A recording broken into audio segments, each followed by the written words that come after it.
and welcome to everybody. I want to especially thank you all for coming here at the lunchtime slot. Who's eaten lunch? Let's ask that question. Who's eaten lunch? Not many people. Okay, so I really want to extend a warm thank you for those who haven't eaten lunch and are prepared to tighten their stomachs and listen to the next 1.25 hours of debate, and then you'll be having a late lunch, and I'm sure that'll be very fulfilling for you. So yeah, we have a great water debate this afternoon, private-public involvement in the provision of water and sanitation services. And of course, as you're all aware, one of the intentions of the World Water Forum this year was to focus all of its energies on looking for solutions. And this debate is no exception. We want the next hour and a half to really be about looking for solutions. I say that because the public-private debate has been ongoing for many decades and has been dominated by ideological differences between supporters and critics of privatizations of these services. So this afternoon, we're going to address the question through the simple prism of finding better and more efficient solutions for more than 780 million people who don't have access to water and the 2.5 billion people who lack proper sanitation, which of course creates apparently 2.2 million deaths per year.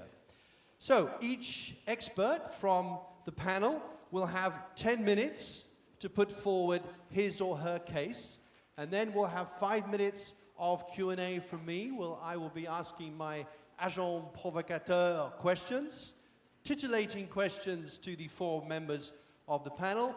And once we've had a presentation from all members of the panel, and we've had that exchange, then I'll hand it over to you, the audience, and you can then ask questions. What we don't want, or we want to avoid, is mini presentations, okay? So let's have questions, real questions, to each member of the panel, or to different members of the panel who you would like to address questions to. So during what you hear during the presentations, just note down any questions that you might have, and we'll try and deal with them later on. So it gives me great pleasure to welcome our 4 panelists this afternoon who have agreed to come here with the intention of bringing a solution mindset to this question, so that we can say that today, the 13th of March 2012, we moved this debate forward in a constructive way. So a warm round of applause, please, for David Boyce, Utilities Office at Public Services International. And next to him, we have Marie-Teresa Loron, Coordinator for the Water for the People Network. And then we have Gérard Payen, President of Aquafed, and Advisor on Water to the UN. And then next to Gérard, we have Mamadou Dia, Managing Director of Sénégalaise des Eaux in Sénégal, qui va s'exprimer. And Mamadou Dia va s'exprimer en français. So for all the French people in the audience, French speakers, this will be a great relief to you. But for those of you who don't understand French, now is the time to scramble for a headset and tune in to, I believe it's channel 1. Channel 2 for English and channel 1 for French. So I'm now going to turn to David Boyce, Utilities Office at Public Service International, and ask him to talk to us for 10 minutes about his point of view. Thank you, Paul. Thanks to all of you again for sacrificing your By the way, the lunch. microphones, really keep them up close to your mouth, because it's easier for the sound engineer. Okay, well, I'm not going to eat the microphone. Sound engineer can tell me if this is a problem. So, as Paul indicated, I represent the trade unions, of which a number are here in this room. We are present on the ground in 150 countries, delivering water, energy, health, municipal, national administration, the whole range of services. I do water, energy, and waste. We, in all of our countries, rich and poor, we have experience with bad management in both public and private. And I think our fundamental frustration as workers, and this, we dedicate our lives to this, is that we don't have the tools to deliver the quality public services to all of our families and communities. But our overall mandate from all of our unions is that we resist privatization of public services. And I'm going to explain some of the reasons why in my few minutes. Because, I mean, we just need to be very clear. The priority of the private operators and private sector writ large is profit maximization. It is not social and environmental priorities. Once we understand that, then we can demystify a number of the things. Then the second issue that we see in water and sanitation, or WATSAN as we abbreviate it, is that it's a natural monopoly. It has many social, cultural, and environmental considerations that don't fit easily under a for-profit or market dynamic. Now, the question of PSP, private sector participation, the analogy is the Water Forum itself. This event is organized by basically private corporations. The World Water Council was set up by them and the World Bank in the heyday when everybody was salivating about the private sector being the answer for all of our problems in the sector. The Marseille meeting here, if I'm not mistaken, got close to 30 million euros from the public sector. So the public sector paid to do this, and including what is a little bit harmful for us, lots of money from some of the poorest sectors in France. If we look around on the streets, you can see unemployment is pretty high here. It's a highly complex process to be in the World Water Forum, many, many months. Participation is open only really to those who can afford the time, the travel, the research, the continuity to participate. Inside the forum, civil society or CSO participation has been, I mean, again, is limited to those who can afford to do it. And there are, they did receive some support, but they're relatively few. Then the entrance fee here was 500, 700 euros. That's a killer. And then to make matters worse, and the organization selected a private operator to do all the hotels and registrations, and they inflated the prices of hotels by 40%, as well as made a mess of it. So this, for us, has been extremely frustrating. We have a number of our people who would like to be in here who couldn't afford it after we've paid all the flights and hotels and whatnot. Now, one of the things that we need to recognize is that the cost for providing household access to WATSAN is affordable for all but the poorest, I would say, 20 countries in the world. It actually is. And we're going to hear this week that the water MDG has been met. I would say in part that's because of the way the criteria were set. But if we look at how it was met by and large by public finance, public management. The myth that it's going to be private investment that provides WATSAN services needs to be addressed head on. Their contribution to the investment is almost nil, as is overall the contribution of the donor community, who I hope there's some in the room.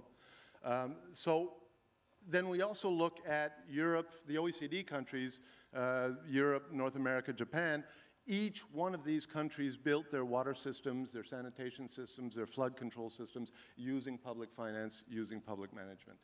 It was only after the systems were in place with basically universal access that a number of countries brought in the private operators. Central governments played a key role in financing investment systems, managing water resources and floods. And also in that time, in the last century, there was the concept also of protecting your infant industries, so your pipe suppliers, your chemical suppliers were actually homegrown as opposed to vertically integrated in multi-service private companies. So, advantages of public finance: state pays lower interest rate. It avoids that those who can't afford don't get, which is what a market does. If you can't afford to buy it, you don't get it. And the thing is that we heard this morning from the European Investment Bank, we need to have an environment of low risk, low return for water investment. The problem is, it's not low risk, low return, it's low risk, high return. The issue is the returns are social, they're not financial. The returns are in public health, the returns are in family stability, the returns are in lower death rates and more cohesive communities. So again, we need to recognize that low risk, high return, I think that we can all agree on that. We've done a recent study on the behavior of the private concession models in France, the UK, and Spain, where we have a lot of concentration. And what we find is the myth of competition brings efficiency doesn't exist. Too many of the contracts have been assigned without any competition, and the renewal is done without competition. So we don't have this theoretical benefit of competition bringing efficiency. Risk assumption by the private sector, especially in developing countries, it's clear if the risks are high, they require a 20 to 25% return on investment per year. I'm sorry, this is not appropriate in developing countries. So what do? We move the risk back into the public sector with very complex contracts that the public sector negotiators typically don't understand. So again, we see a lot of public guarantees for concessions. We see rising tariffs. We see in a number of areas that the concession contract actually carves out the more expensive slums. So what we're saying in terms of PSP, we're giving advice to the donors and the development banks. Concentrate on the 20 poorest countries. Don't go spreading your money in the middle income countries, which is what's happening. Focus on the poorest countries. Don't use tied aid to get contracts for your own companies. That is not appropriate. And cease to impose market dynamics because these have demonstrated that they actually don't work. Now, again, what we want the development community, and there's a lot of agreement on this, we want to see household connections. We don't want to see standpipes a kilometer away. We don't want to see latrines that you have to pay for or line up for. We want household connections. And then one of the things that is fairly difficult for the market to engage in is what we call opening the water tap, bringing in full transparency, full accountability, and serious public participation in decision-making. We see too many of the concession contracts that are protected or hidden behind commercial secrecy, and this has got to be stopped. Paul, I know one of the hot-button issues in the sector is about corruption. And then there is a sense going around that it's all the developing countries that are corrupt. What we understand is corruption comes from a number of issues. One is poor governance, when citizens actually can't see what's happening. And two is when there are big buckets of money floating around. And typically, concession contracts are worth a lot of money. So we, again, say open the water tap, transparency, accountability, and participation. And then finally, what we're seeing is growing popular pressure. We saw it in Italy. When they did a referendum on the question of private sector participation of Italian water utilities, they voted 96% against. And there was no vote rigging. 96%. They were beat last week by Madrid. Madrid decided 98% against privatizing Canal Isabel II. So what we're seeing is growing popular pressure. The European Commission is very focused on market solutions. We will launch a European Citizens Initiative to collect 1 million signatures over the next 6 months to force the Commission to look at this issue, to understand that market dynamics are not providing the solution and that we don't want our tax money to support outrageous profits. I mean, I think even Loïc Fauchon has admitted recently that the overwhelming preference is for public providers. So again, what we've got to look at is then how do we move forward? What is it that we propose as solutions? And I think we will hear over this debate that the private sector does have a role, but not to manage the systems on a for-profit basis. There is, if you have to buy supplies, if you have to buy chemicals, there is a role.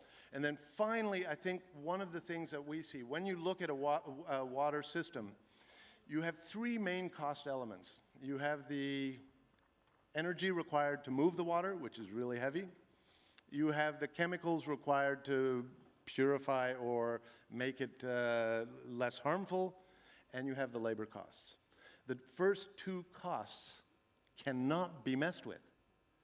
So what we see very many times under private concessions is that the profits are drawn off our hides, off our wages and working conditions, using such modern management techniques as outsourcing.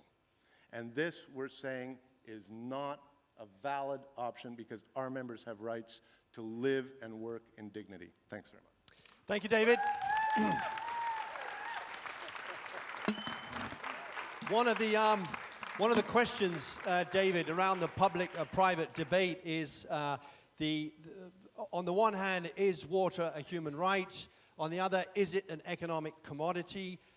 Surely the answer to both of these questions is yes. Well, I mean, clearly, water is a human right. We would say it's a right for animals, it's a right for nature, it's a right for all living creatures on this planet, absolutely. The question of its role as a commodity, which means then you bring a lot of the market tools onto it, is exactly what we're going to challenge under the green economy approach in Rio. Because what we're seeing under the excuse of valuing ecosystem services, because we're told if it's free, you don't respect it, and you waste it, and you spoil it. What we're seeing is a whole approach to price everything that the planet has. But once you price it, what's going to happen is you're going to get derivatives, and you're going to get swaps, and you're going to get all this range of financial trickery that brought us the financial crisis, which caused the public sector to bail out the private sector and cost millions of my members' jobs. So what we've got to understand is there's a number of companies who absolutely depend on water for their profits. Whether it's selling sugar drinks, whether it's providing energy or biofuels, whether it's mining, and we say the public must have a say on how they operate. And so what we're seeing even in the UN system is that the powerful, extremely powerful corporations are gaining growing and very, very worrisome levels of influence, leading to deregulation, leading to financialization and commodification, so it's a problem. But surely, David, I'm sure there are some people in the room who are actually running PPPs that are successful, that are providing water efficiently to people of better quality. Denying the role of PPPs and denying the role of private industry is surely a little naive. No, naive, no. The question of whether the private operators have skills, again, my members work for the private operators. Are there skills within these companies? Absolutely. But does it mean if you have a poorly run public utility that the alternative is to replace it by private management? What I said at the beginning is there are too many issues that need to be integrated that the market and the market actors can't absorb. Social, cultural issues, environmental issues, they don't work easily under profit margins, profit maximization, shareholder pressure, Wall Street, Tokyo, the city. It's not working well. So no, this is not a naive position to take. What we're seeing is systemic problems that are actually getting worse, not better. Thank you, David. Thank you. David has a few supporters in the front row here. It's your own fan club that you brought with you? No. So we'll turn now to Gérard Payen, President of Aquafed, and find out what he has to say. Good afternoon, everybody. I'm the president of Aquafed, which is... Come on. You are here. Are you from a corporation? We didn't ask clowns to join in just yet. We'll ask for you later on. So I'm the president of Aquafed, which is the International Federation of Private Water Operators. Who are our members? Our members are those companies that are privately controlled and that operate public water or sanitation services as mandated and instructed by public authorities. They do that in many countries. We have here in the room, in this forum, private operators from South America, from North America, from Africa, from Asia, from Europe too, and from the Middle East. So our type of activity exists in all parts of the world, and our members are of all sizes. There are large companies, more visible than the others, but there are private operators of all sizes. Even in this room, there are very small private operators coming from the Philippines and Africa. And I'm sure that their annual turnover is below the annual budget of all of you, including my colleagues here. So private operators have a job, which is a job that public authorities request them to do. Their job is to be instruments of public policies. I found very strange to be here discussing this type of activity because the anti-private propaganda usually says that we are a problem. But I realize that this is a form for solutions, and many people know that we are part of the solution. So probably this is why we are here. Although some of our professional opponents have refused to have dialogue with them, and they have refused for years. I went to the World Social Forum in Nairobi, invited by them to discuss the human right to water. And just the day before, the debate was cancelled. The same for today. Other people should be here, but they have not accepted to have dialogue with us, although some of them are in this room. Well, so that's life. May I just say that today, this event on private management of public services is not a debate between public operators and private operators. It is a debate between private operators, two of us, and anti-private people, which is not the same. I say that because public and private operators are working together in many parts of the world, and they are facing mostly the same constraints, the same difficulties. Their life is to deliver water every day, to deliver good quality water, to deliver water that is acceptable, that is affordable, that runs in the tap 24 hours a day, in a way which is equitable. So altogether, public and private operators are implementers of the human right to water. However, you know that today in the world, many people have the right to water which is not satisfied. And we know now the last data by the UN, and we know that public services reach today 6 people out of 10. 60% of the global population. 10% are supplied by private operators. 50% are supplied by public utilities. And what about the other 40%? They have no public service. They have to find their own way to fetch water. They have to carry water, poor quality most of the time. So in our view, the debate is not or should not be about what is the best, public management, private management. The debate should be, what do we do to provide good quality water in all the components of the right to water to all those people? There are not 800 million, huh? There are 2.7 billion people without any public service. And saying, well, public, private is better, this is not my job. As president of Aquafed, the International Federation of Private Water Companies, I never say that the private sector is doing a better job than the public sector. Because we know that there are very well managed public utilities, and many that are not so well managed. We also know that there are very good private operators, but now they are not all doing a good job. It depends. And public authorities have to make their own choice on a case-by-case basis about what is the best option for them. This is how it should work, and this is how it works in practice in many parts of the world. I would like to end by saying that really public and private operators are facing the same problems. And many problems that are, I would say, allocated to the private operators by many anti-private people are not specific to us.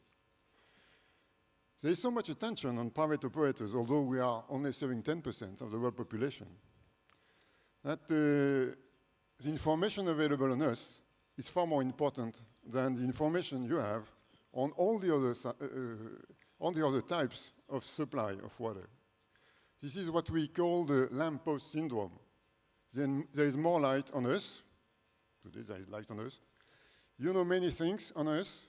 We report every day to public authorities about our work, our activities, our results, also about our failures, if any.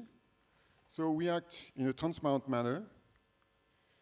And the result is that academics are doing many more research on us than on the other types of water service because they have not so much information on the other types.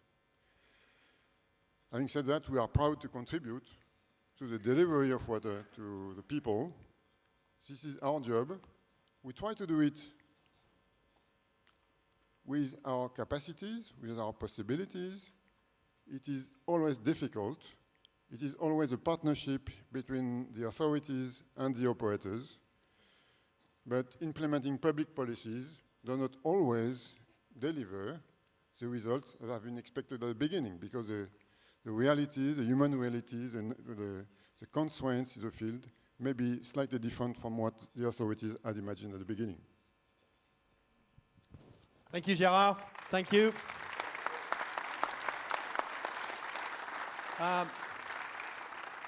Gérard, there have been complaints about private operators not delivering or not giving good results. Marie-Teresa will talk about her experience in the Philippines.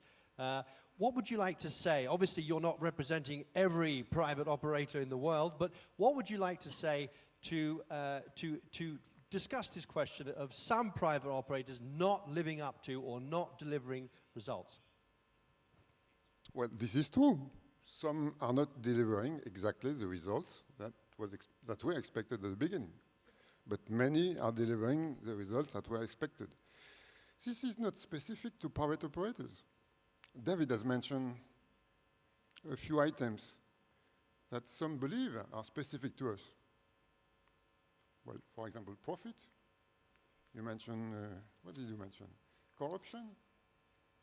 You mentioned the lack of competition. All these problems are true in all sectors, public sectors and private sector. Many, for example, profit. We are blamed for making profit. I can tell you it's not always the case. Some people are losing a lot of money, not for long, but they have to compensate some losses sometimes. But profit is not specific to private operators. Many public utilities are making profit, and this is normal. If they were losing money, their service would not be sustainable. So public utilities are making profit in, well, there are many doing that in South America, in Senegal, in South Africa, Cambodia, well, in all the continents. So profit is not specific. Lack of competition. David, you mentioned that, but really, you mentioned that in France. I cannot understand how you can imagine that. France is the country in the world where competition is the hardest today. There are between 500 and 600 public tendering processes every year in France. And I can understand that the prices are very low because of that. Well, corruption, I don't mention that. I think it's not specific at all to our industry. It is far more important in other parts. But anyway, that's different. So delivering results, this is our mandate. We have contracts or licenses that fix targets, and we do our best to achieve those targets. Usually, our relationship with the public authority is driven by performance indicators, and every day, every week, every year, we report on the way we comply with the progress expected on those performance indicators. I would love that all operators in the world do the same. Gérard, we hear from people who are against the private sector's involvement in water the slogan, water for life, not for profit. And that has considerable emotional power. It really affects people on a gut level. And there is a real feeling amongst people that water can't be used for profit. How would you like to react to that? Well, I heard slogans of that kind. For example, no money for water. I heard that. But no money, no water.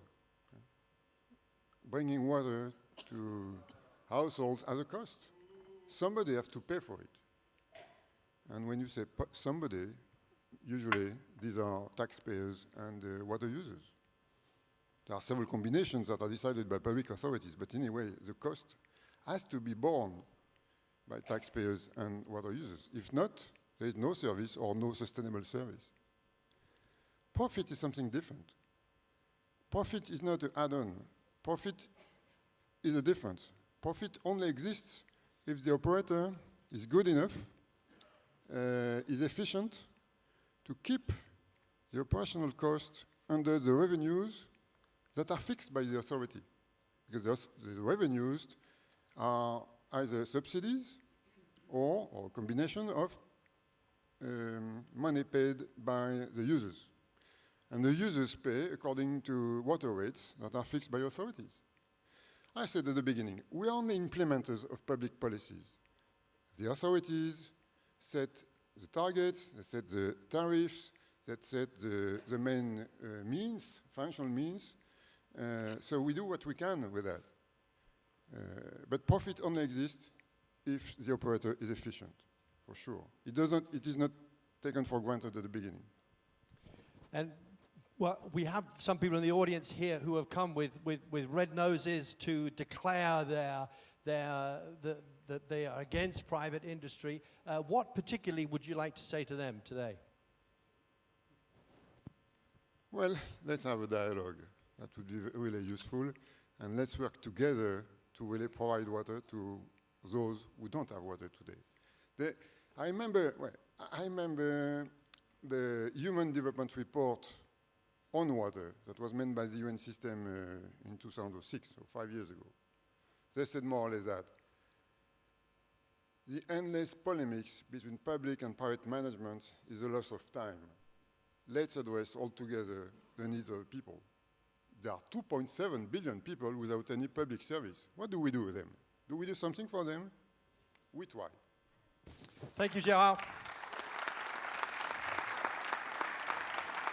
I'm now going to turn to Maria Teresa Loron, coordinator for the Water to the People Network. Maria Teresa. Yes, good afternoon. My name is Maria Teresa Lauron. I come from the Philippines, and I'm a member of the Global Water Justice Movement. I do not come here as an expert.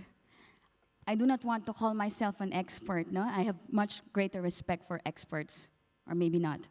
But I come here to bring you the narratives of millions of Filipinos who have suffered and continue to suffer because of the effects of privatization. These are stories, real-life people struggling, trying to make both ends meet amid so many crises that befall us. Sometimes the truth is stranger than fiction, no? And the truth is definitely harsher than fiction. So let me share with you our story.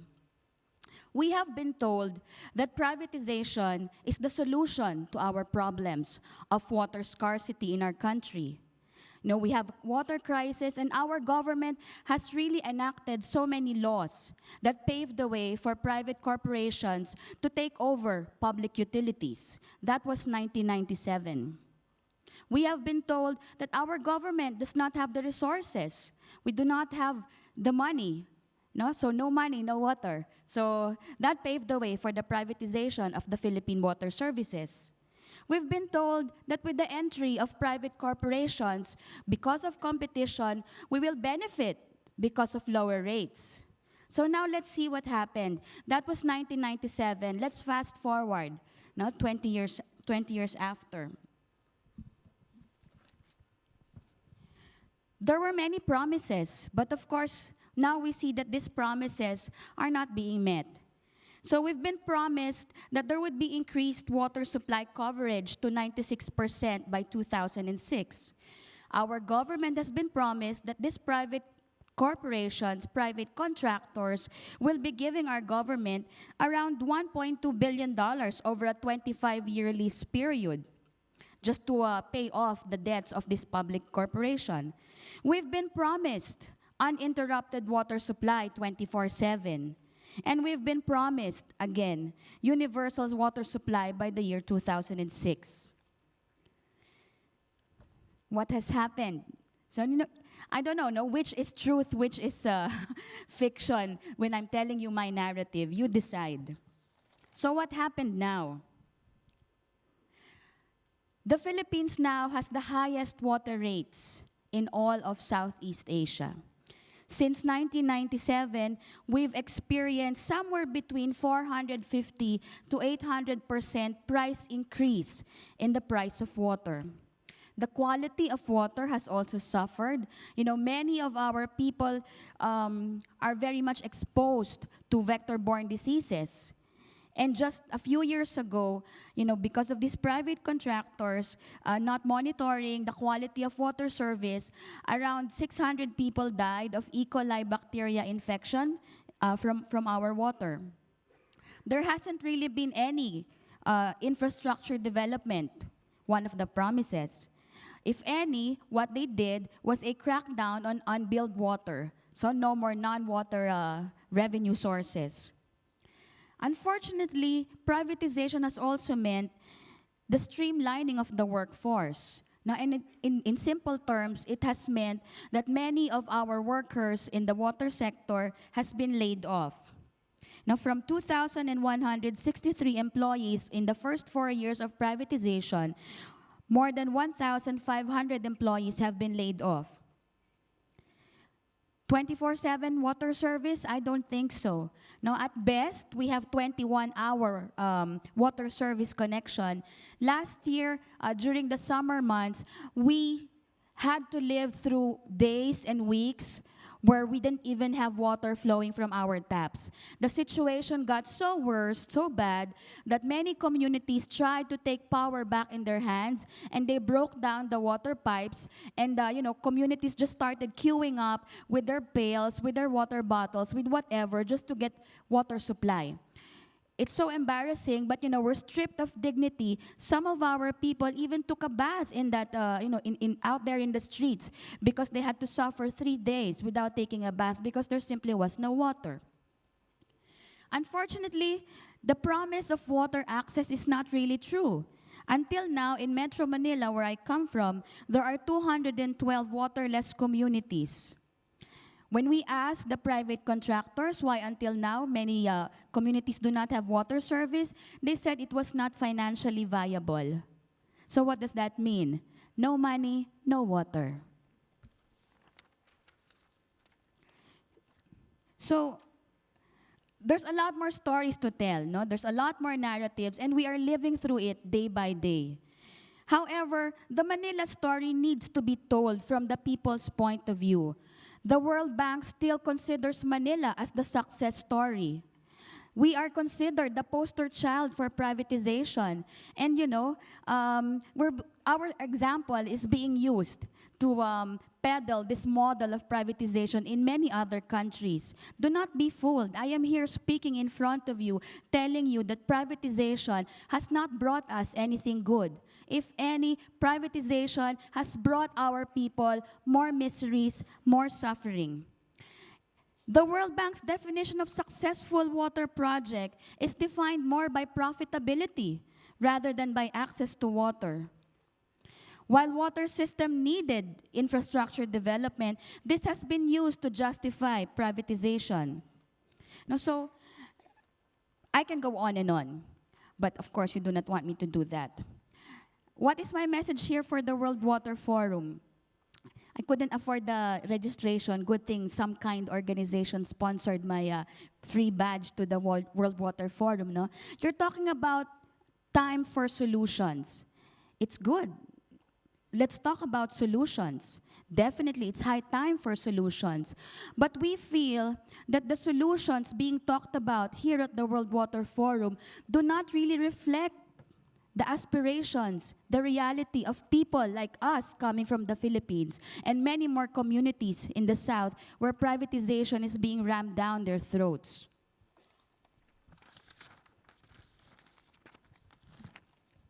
I lost my notes. But basically, the time for solution is now, but the solutions cannot be found in a market-based model that has so failed the people miserably. So I challenge you now here, governments, corporations, civil society, what kind of solutions really reflect the voices of the underserved, the voices of the unrepresented? Global water justice now. Thank you. Thank you, Maria Teresa. Maria Teresa, if water is free or if water is really too accessible, then surely it won't be valued, it won't be conserved, it won't be used in a wise manner. Fallacy. That is so not true. In many communities, we have a very different value system for water. Water is not an economic good, and I think that's the fundamental problem that we're having right now.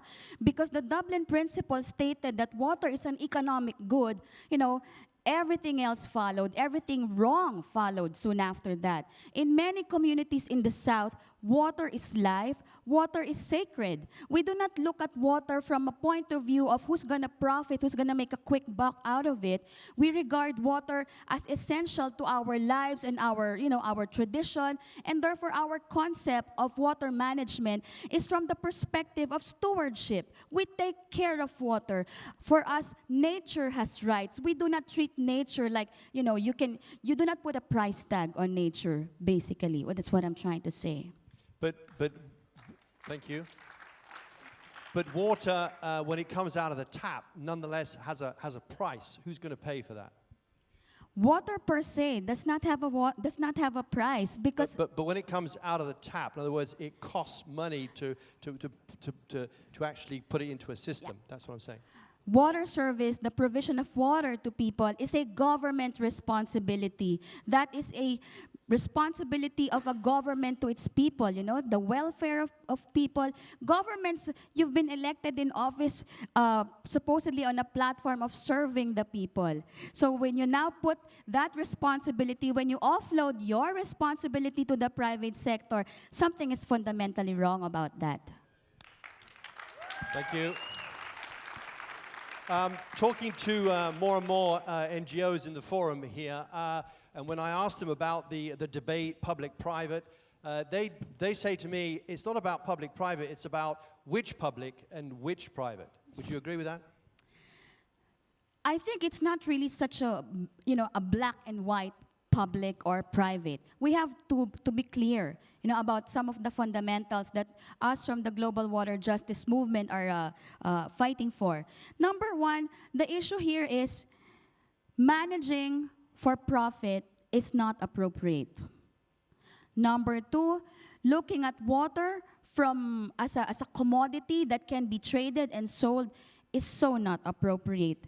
Number 3, the logic or the illogic of profit maximization is definitely not appropriate. So what we are calling for is not really a blanket public or blanket private, no? There is some gray area. We are clear in many aspects, but there is some gray area, and what we are definitely clear about is the issue of governance. No? We want to see more democratic, more inclusive, more participatory governance models, which is so sorely lacking in this kind of fora. Sorry, I have to be blunt about it. No? The communities who are affected the most, you know, at the on water policies that are formulated at the community, at the national, at the local, at the regional, at the global level, need to have a say. No, not in this kind of discussions, not in the high-level meetings, where definitely the voices of the communities most affected are not represented, definitely not heard. So, yeah. Thank you, Maria Teresa. Thank you.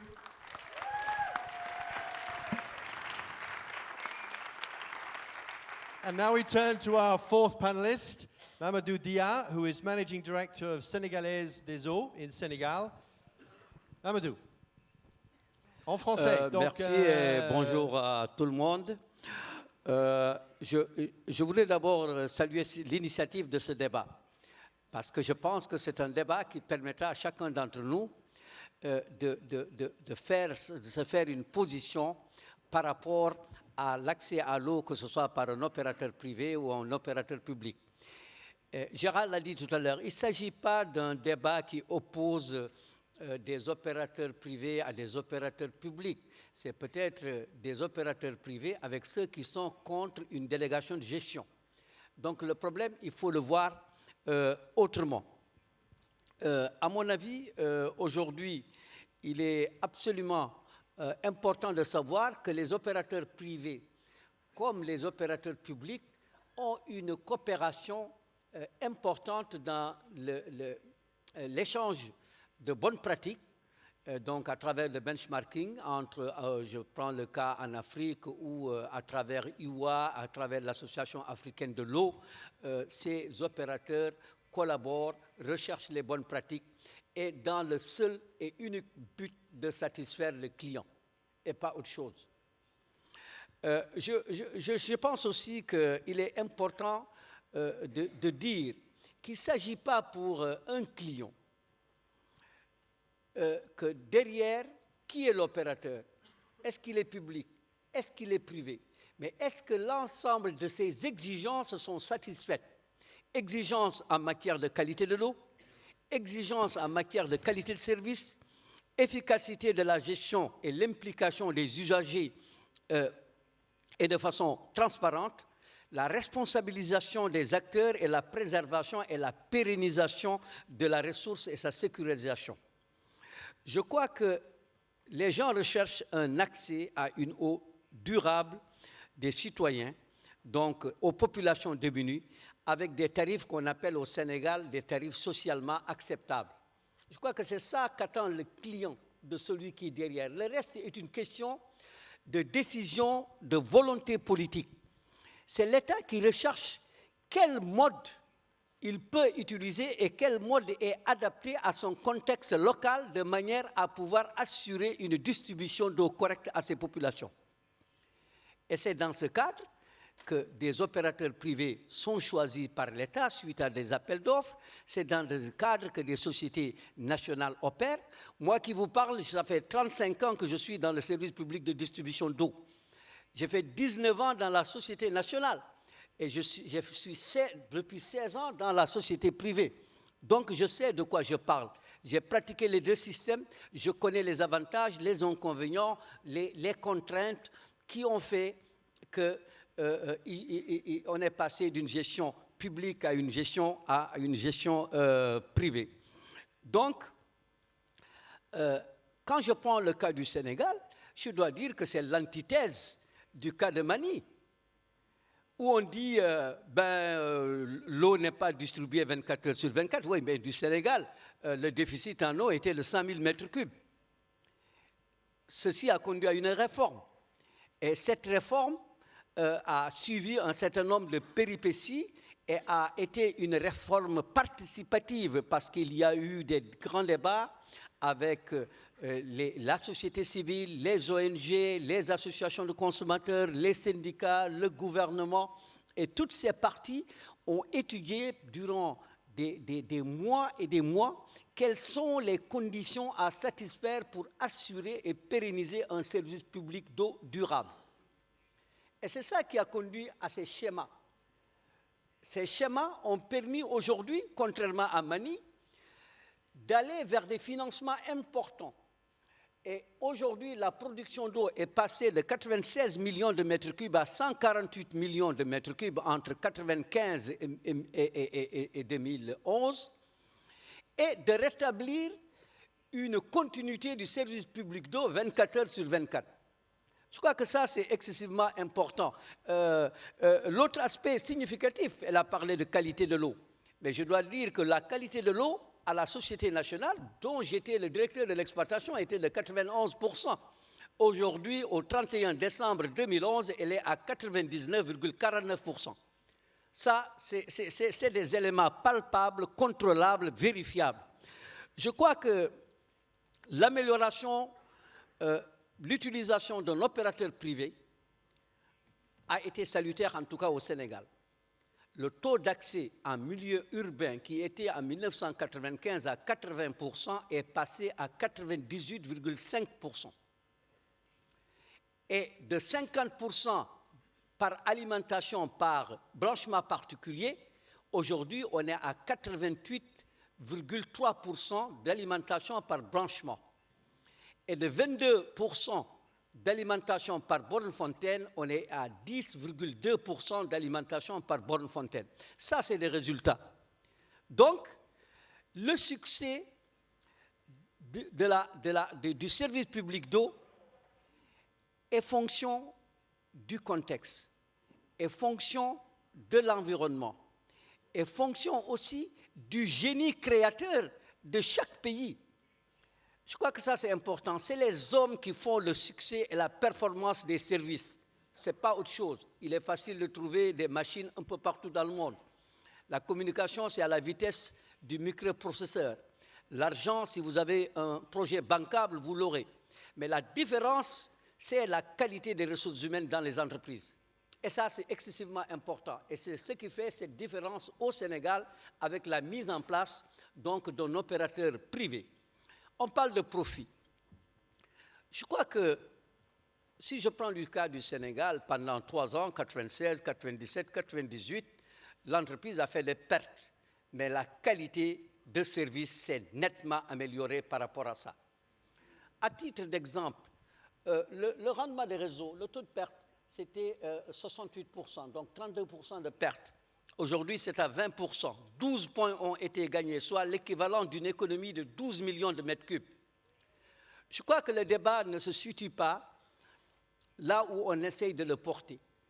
Il faut tout simplement agir, travailler avec beaucoup d'efficacité pour que cette eau précieuse soit mise à la disposition des populations.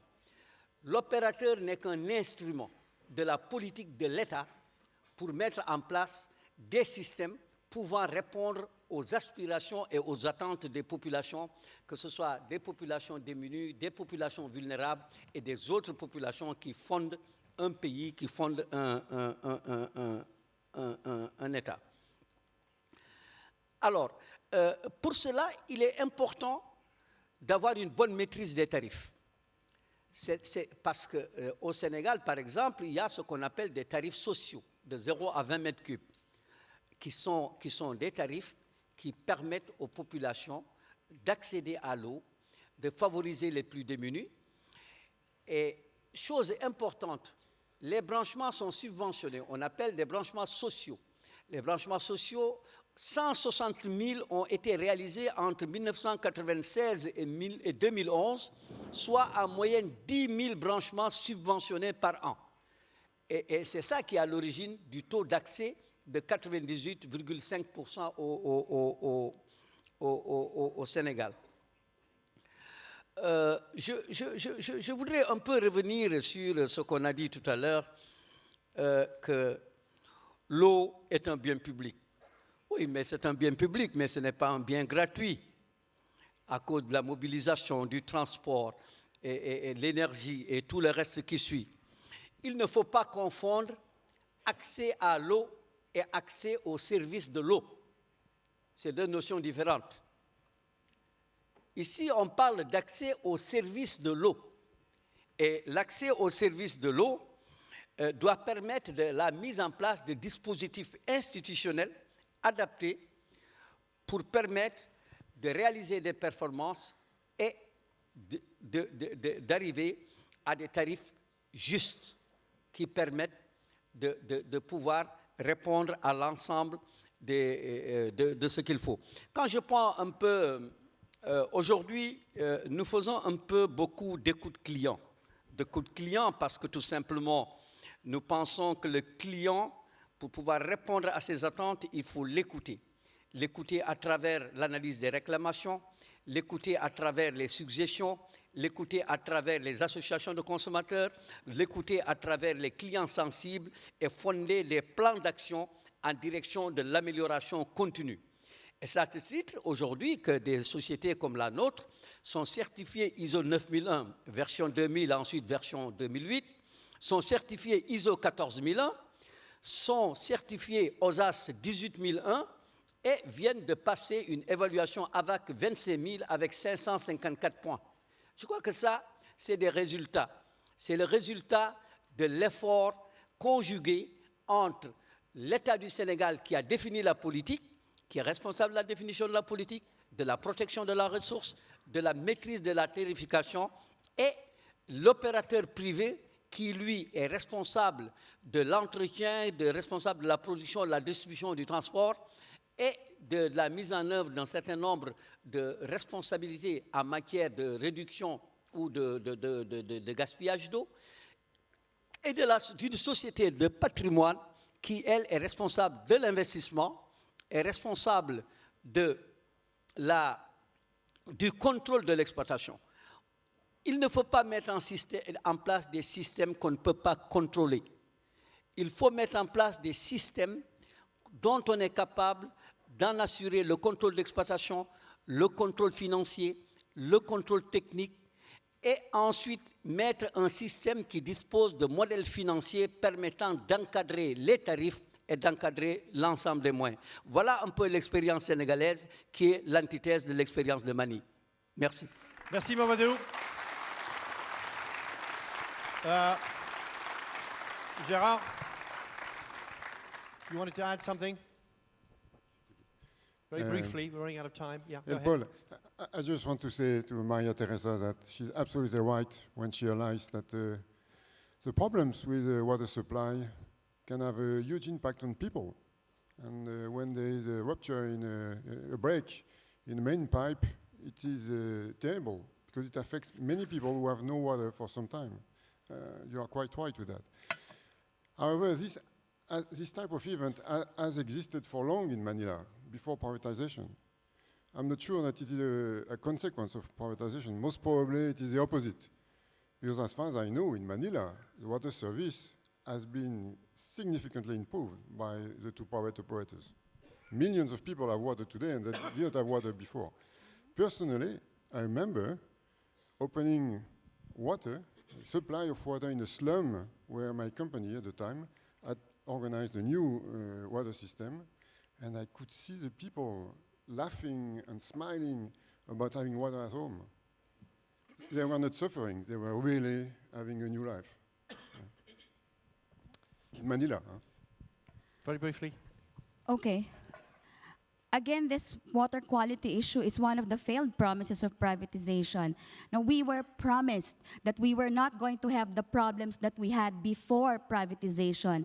But 20 years after, we're still having these problems, and probably at a greater intensity. No, because there's just no proper investments that were put into developing the quality of water. Yeah. Thank you. A quick question for Mamadou. Why is it that the public sector in Senegal wasn't able to create the same success as the private sector? What were the reasons? Je crois d'abord qu'il faut rétablir le contexte dans lequel on se trouvait en 94-95 au Sénégal et qui ont conduit à cette privatisation. Déficit en eau de 100 000 m3 jour sur Dakar, manque de financement pour la mise en place d'infrastructures appropriées, donc avec une gestion qui était devenue très limite, un taux de recouvrement faible, l'État qui ne payait pas ses consommations d'eau, une réticence à obtenir des financements compte tenu d'un service public d'eau dégradé, et ensuite, dans une société nationale, en tout cas dans le cas du Sénégal, il y avait beaucoup d'interférences de l'État dans la prise de décision de la société. C'était des contraintes qui ne permettaient pas à la société de pouvoir mener à bien l'ensemble des tâches. Et c'est sur cette base, donc, l'État du Sénégal, pour assainir le secteur, pour mettre en place tous les financements adéquats pour ramener la production à une distribution continue, a décidé de mener une réflexion. Et je l'ai dit tout à l'heure, la réflexion a été menée avec tous les acteurs qui sont dans le domaine de l'eau et en dehors de domaine de l'eau, qui a permis de bâtir un système. Nous pensons que le système sénégalais est un système qui est adapté à nos propres besoins, un système adéquat, approprié. Et quand on l'a mis en place avec tous les acteurs, les syndicats, les associations de consommateurs et l'ensemble de la société civile, il a été procédé à un appel d'offres international, donc qui a conduit au choix d'un opérateur privé, mais avec un contrat de performance, ce qui n'existait pas avant. Ce contrat de performance a des bonus et des malus. Quand le taux de recouvrement n'est pas atteint, c'est un malus. Quand le rendement de réseau n'est pas atteint, c'est un malus. Donc, qui crée un univers concurrentiel pour amener la société d'eau à pouvoir respecter l'ensemble de ses engagements et à mettre en place des choses viables. Je dis toujours aux gens au Sénégal, mais écoutez, on fait les performances avec le même personnel qui était à la Société nationale. Pourquoi donc cela? C'est parce que tout simplement le contexte et l'environnement ont changé, les contraintes ont diminué et aussi les moyens et les nouvelles technologies ont été mis en place. Donc un autre environnement, un autre univers s'est créé et il y a eu un changement de mentalité qui a conduit aux performances actuelles. So before opening up to any questions from the audience, we have roughly 15 minutes of questions from the audience. So please get your questions ready. As I ask, I'm going to do the final question. Okay, we need a microphone over here. With the presence of private industry in the forum, wouldn't you say that the forum, or what do you feel about this statement, that the forum is really a platform for private industry? How would you react to that? Mais je dois dire que le forum est une plateforme pour tous les acteurs de l'eau, qu'ils soient privés, publics. Ce qui est important, c'est que c'est des moments d'échange, des moments de trouver de bonnes solutions que l'opérateur privé ou l'opérateur public appliquera à son retour et cherchera à faire du benchmarking avec les contacts qu'il aura, aussi bien d'opérateurs publics que d'opérateurs privés. C'est le temps des solutions. Donc, toutes les solutions innovantes vont dans l'amélioration des performances des sociétés d'eau, publiques ou privées. Et c'est en cela que c'est une plateforme intéressante pour l'ensemble des acteurs de l'eau. Merci, thank you, Mamadou. So please, I know there's lots of passion, I know there's lots of beliefs and there's lots of life stories, but please keep your questions and let them be questions and not presentations. We don't want my point number 1, point number 2, point number 3. We just do not have time. So can we have them short and can we have them real questions? Thank you. Over here. Do we have a microphone? Is there a microphone? Do we have a microphone? Un microphone, s'il vous plaît? Non? Bon, je vais abandonner le mien alors. I'm going to give my mic up. Yeah, give your mic up. Can somebody help? Go ahead. No, go ahead. Okay, we have a microphone. I almost got your mic from you. Thank you. Please. Thank you. My name is Cindy McQueen, and I'm from the Canadian Union of Public Employees representing water workers in British Columbia and in Canada. And just for, on privatization, we actually do... So who is your deliver question to? Do you, Yeah. your- to the gentleman from Aquafed who made the Gerard? statements about it's not privateers and things like that, that there's problems. Are you looking... What I'm asking is, are you looking for actual solutions? Because in BC, our experience with privatization is that they've been abandoned because the private sector companies come in and they put in bids on our municipal projects, and their bids, we did the Seymour Water Filtration Plant, publicly built, owned, and operated, $65 million below the private sector bid, and we were rated the world's best water. In Kamloops, we also built it publicly, the Kamloops Water Treatment Center, and it was done with all reclaimed materials. And you made a comment about labor costs. There were virtually minimal labor costs in the Kamloops Water Treatment Center that's done by CUPE members and built publicly and financed publicly, because they use reclaimed materials and they use one water treatment operator per shift. And what they did was they did a partnership with the Thompson Rivers University. Is this the short question or the long question? Well, you know what? I think it's important because I we're know, supposed but to we come have here 10 minutes, so for please. solutions. So what I I'm know, asking I know, you, I know, are you I know, looking at I know. innovative solutions? Because Make it short. privateers completely put out materials to say that we have innovative solutions. We also have them in the public sector, and we do them millions of dollars cheaper. So how are your innovative Okay. solutions better than Okay, ours? I think we have it. I think we have it. I Gerard, have did you... okay. Sorry, please. One question at a time, and try and make it short. I know there's a queue forming over here, but we'll also be going to other parts of the audience. We're trying to look at everybody's points of view and not just one point of view. So, Gerard, would you like to reply to that question? Well, I don't know your case. What I know is that, as I said before, they are very good public operators. So authorities have to decide the best option. What I can say is that private operators are never hired if there is a cheaper option with another type of arrangement. Never. If an authority finds that another arrangement is cheaper, usually the private operator ends the contract and the contract isn't renewed. So competition is very useful. Okay, here we have another person, another question. Okay. Hello, thank you. My name is Alfredo Salinda. I come from the Philippines also, and I work for Balibago Waterworks, which is a small private operator in the Philippines, outside of Manila. Before my question, I just want to give some background on the... Yeah, I Okay. realize, but we Anyway, don't have time. We it's don't have just, time. It's just that, when the government privatized the service in Manila, it had been operating it for over 100 years. And when it turned over or privatized it, it was in such a bad condition that, it gave up the responsibility. You said it's the government's responsibility to deliver water.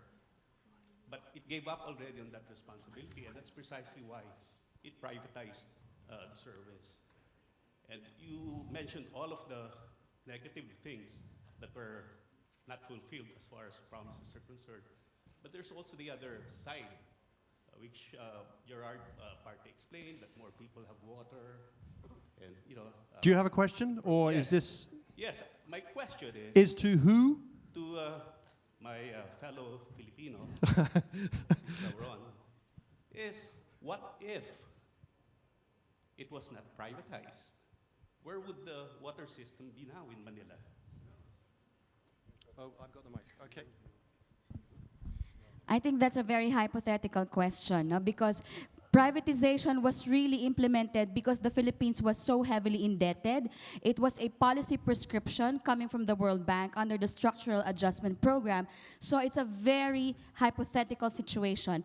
Just to quickly respond to that, it's in a bad shape. Definitely, it needed shaping up. But then what happened? It was setting itself up for failure, and then it wanted to, backtrack on its contractual obligations. And Maynila even had to ask the government's help to bail it out of its financial woes. So it's not helping us. It hasn't helped us. Yeah. I have OK, donc, dernière question, mais en français, parce qu'il faut absolument qu'on finisse à 2h30. Il y a un débat très important après nous. Donc, je vais vous tendre le microphone. Monsieur. Yeah, just I have a quick one, and I fight to the group Philippines. Is that in the Philippines, what we are looking at is just a total failure of a regulatory framework. Because under privatization is that the private operator was supposed to deliver specific outputs which are part of the contract, but the public agency in this case failed to implement regulation. So if you cannot regulate, how do you provide a service? Is a simple question in that case. So if that was they had delivered, they should have been able to make the system even much better. And that's where it brings us the question of the 2.7 unserved. What do you say about it before we go to the 600,000 who are under private service provision? Thank you. I have 3 questions for Gerard. Gerard, in the United States, privatization has failed in almost every community. This isn't an ideological question. These are regular Americans who are unhappy with their private service and are remunicipalizing. These are communities that have suffered from cutoffs, from high prices, sometimes 500 to 800%, and people want their utilities to provide good service at a reasonable rate, and so they're taking them back. So why is this happening in the United States? Second question. No, I think one question that we just don't have time. I'm terribly sorry, but we have other people coming on stage right after us. It's 2:30. We should finish right now. Let's just deal with that last question, Gerard, perhaps a few words to finish with, and then I'm sorry, but it's 2:30, and nobody can argue with time except the man upstairs. Gerard. Well, I'm very pleased to answer to Wenonah Hout, the head of Food and Water Watch, the head of the yelling team on the second row. These are people who are professional, anti-private people. So your question about water in the US is not exactly consistent with my perception of the service that is delivered to people in the US. We have in Aquafed many members in this very large country. I think that altogether they serve some 70 million US citizens. And as far as I know, where they're operating, people are satisfied. They are making surveys about the satisfaction of users. Their surveys are good. The authorities are continuing regulating them. If the authorities who have the full power to regulate them were not satisfied, they would change the situation. But they apply the tariffs that are set by the authorities. They apply the rates that are set, well, the rates and tariffs. Cutoffs do exist, but only if this complies with the local regulation as instructed by the authorities. So I don't see the problem. But thank you for coming, Wenonah. You have not accepted to have dialogue with us, so thank you for the question anyway. Thank you very much, everybody. Thank you to our panel, Mamadou, Gerard, Marie-Theresa, and David. And it's 2:32, so we didn't do such a bad job. Thank you very much. Thank you.